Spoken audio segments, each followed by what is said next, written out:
جمال، لو ليكي بقى كده في البانيه تعالي وانا اقول لك النهارده طريقه للبانيه خطيره. مشوي كده مع مكرونه بقى كده وايت صوص، مش قادره اقول لك الاكله دي في حته تانية خالص. لايك وكومنت وشير وصلي على الحبيب كده، وتعالوا ندخل على الفيديو السهل السريع جدا جدا. الاكله دي بصراحه العيش حاجه كده سهله وسريعه، لما احب ادلع نفسي وادلع العيال ادخل المطبخ واعملها في خلال نص ساعه.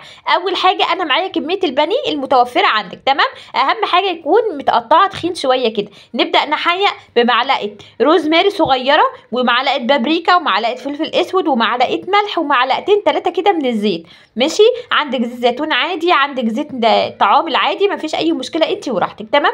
بس بصراحه زيت الزيتون بيديله تيست. انا عامه شغاله بزيت الذره العادي. قلبته كويس جدا جدا زي ما انت شايفه يا ست البنات كده اهوت.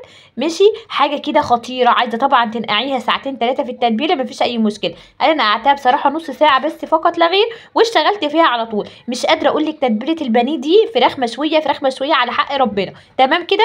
طاسه احط فيها معلقه كده من الزيت ولا حاجه، واسخنها كويس جدا جدا، واسمي الله، وابدا بقى انزل بالبانيه بتاعي. مش قادره اقول لكم ريقه البانيه ده بجد حلوه جدا، غير البيض بقى والبقسماط. التغيير مطلوب عشان الواحد ما يزهقش من الاكل. زي ما انتم شايفين رصيتها كويس جدا كده في الطاسه. وهنا بقى عينيكم ما تشوفوا الا النور، العين عندي عاليه خالص مفيش اي مشكله. هسمي الله وابدا كل دقيقه والتانيه كده اقلبها يمين واقلبها شمال. طبعا يا بنات البانيه بينزل ميه كتير جدا، بيبك الميه بتاعته. اول ما ينزل الميه بتاعته كده زي ما انتم شايفين، اسيبه برده كده لغايه لما يشرب عشان اتاكد ان هو استوى خالص كده، وبقى بجد طعمه حلو جدا ما شاء الله. الروزماري بصراحه بيديله نكهه خطيره. بس لو انت حابه الروزماري ما يبقاش باين ولا حاجه، ممكن تطحنيه كده في مطحنه الخلاط، تمام. زي ما انت شايفه يا ست البنات اهوت. كل ما تكشي كده شويه او محطه البقيه اللي عندي. خلاص كده كده خلاص ما شاء الله. كميه البانيه دي مش كلها كمان، الخلطه دي ممكن تقعد معاكي يومين 3 كده في التلاجة، ما فيهاش اي مشكله خالص، تمام. كده اهوت يمين وشمال زي ما انتم شايفين. وحاطه بقى حله ميه على النار كده عشان اسلق المكرونه. وبعد ما اسلق المكرونه اغسل الحله واعمل فيها الوايت صوص على طول. تعالوا بقى كده نعمل الصوص الابيض يا جماعه. اول حاجه معلقه سمنه ومعلقه زيت، اسخنها كويس جدا جدا، ومعايا نص كوبايه من الدقيق. هنخله كويس جدا وابدا اسمي الله واحطه في الحله زي ما انتم شايفين، تمام. وبعد كده ابدا بقى اقلب زي ما انتم شايفين كويس قوي كده اهوت لغايه لما يتشوح معايا. ومكعب المرقه في البشاميل يا جماعه بيبقى خطير، حطيه كده زي ما انت شايفه. لازم يتحمص كده مع الدقيق عشان نكهته كده تطلع، تمام كده.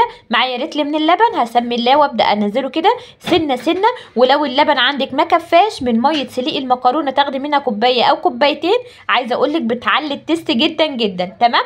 حطيت اللبن بتاعي ونسمي الله بقى كده زي ما انتم شايفين. لغايه دلوقتي ما نزلتش مضرب ولا حاجه، بالسباتولا كده تقلبي كويس جدا عشان ما يكلكعش معاكي ولا حاجه. شويه ملح وشويه فلفل اسود. ظبطي حيائك يا ست البنات زي ما انت شايفه، وسيبيه اول ما يبدا يغلي كده. ما تقليش الصوص بتاعك قوي عشان هو كده كده لما بيبرد يعني بيتقل معاكي زي ما انتم شايفين. ده القوام المظبوط جدا ما شاء الله. خلاص كده اهوت هو كده خلص معايا وبقى زي الفل.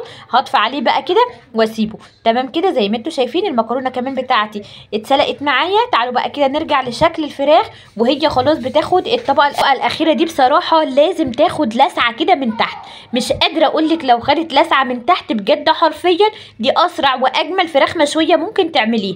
بصوا مش قادره اقول لكم بجد. والروزماري لما بيتحمر كده بيدي نكهه حلوه جدا جدا ما شاء الله. كده خلاص اتشوحت معايا. وبصوا نزلت بقى الزيت بتاعها خالص ومع الزيت اللي انا كنت حاطاه، وبقت زي الفل ما شاء الله اللهم بارك. نطلعها بقى كده اهوت في طبق خارجي ونبدا نسمي الله. وعيالي بقى الا مصممين ان هم تتقطع كده شرايح كده عريضه زي ما انتم شايفين. هتشوفوا معايا الفيديو في الاخر. خلاص كده اهوت يا اخواتي كده استوت معايا وبقت زي الفل، واخده لون حلو جدا. ولسعتها كده من تحت زي ما انتم شايفين.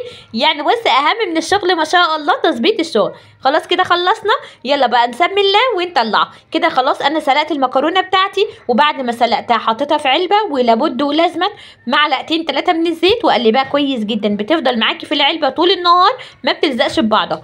تعالوا بقى نجيب الطبق كده اهوت وننزل الفراخ بتاعتنا زي ما انتم شايفين. طبعا هنا قطعيها على حسب الاكل. عايزه مثلا تقطعيها بالسكينه زي ما انت شايفه كده مفيش مشكله.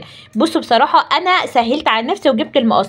المقص بيقطعها معايا بسرعه جدا ما شاء الله زي ما انتم شايفين، وما بيبهدلهاش معايا ولا اي حاجه. سهلي على نفسك يا ست البنات ما شاء الله. كده زي ما انتم شايفين كده خلصت الكميه.